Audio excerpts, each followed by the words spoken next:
All right, creative dilemma. I've never fiberglassed anything. I can't even qualify what I've done as any kind of real attempt at fiberglassing. Anyways, cutting these fenders up, getting them to clear, looking at what's gonna look best. Let me show you what I'm talking about. All right, that massive opening, all in attempts to move that fender lip out to clear the turn-in.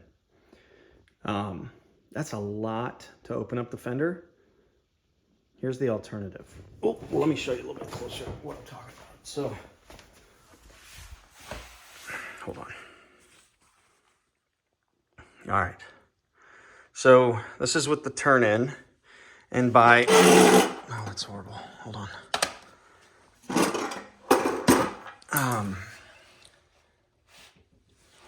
I mean, everything's not proportional.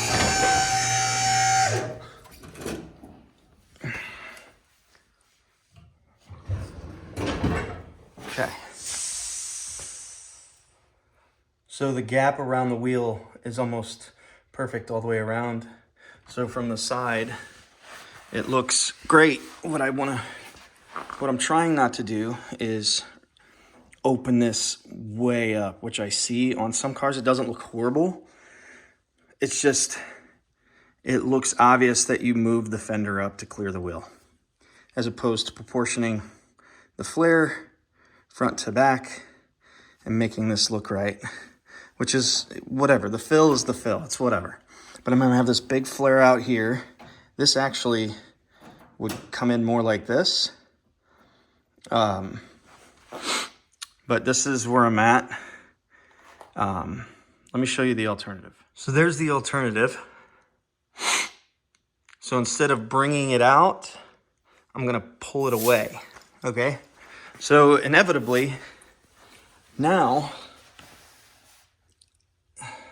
that front, and this is cut, obviously, but now this opening is quite a bit bigger, which is fine. I don't know if I'm just trying to make a decision. So doing a garage build like this, when like you've never done one before, like this, it's so absolutely imperative to have something to compare to, in my opinion, depending on what your interests are. So if you like a certain style, going on the internet, there are at least a dozen of these that have made their debut on the internet and have documentation. And Chris, oh my God, I can't remember his name. Anyways, he just moved his shop, Chris Gonzalez with, I know he built Blue Balls. He built a bunch of other, which is a 68 Camaro, kind of a coach built Camaro, debuted years ago, which started this whole thing for me. But anyways, he is a big vet guy, and he built his personal 69. I don't think he ever really did it to the fullest until somebody bought it and he built it for them. And then he did these huge custom flares, dropped the rockers, probably seen it. They refer to it as Rambo. Anyways, I'm not trying to do all that, but his original red version had this lip opened up quite a bit. And I think if the car was finished, it'd look just fine, but there were some aesthetic things that threw me away. Anyways, I know this is a lot of rambling, but for somebody that is interested in this process, that is about to go through this process, like for me, this is critical, absolutely critical. For anybody building a car, the aesthetics is critical. So making sure that aesthetically there's balance. I don't want big gap on the back, no gap on the front. Big gap on the front, no gap on the back.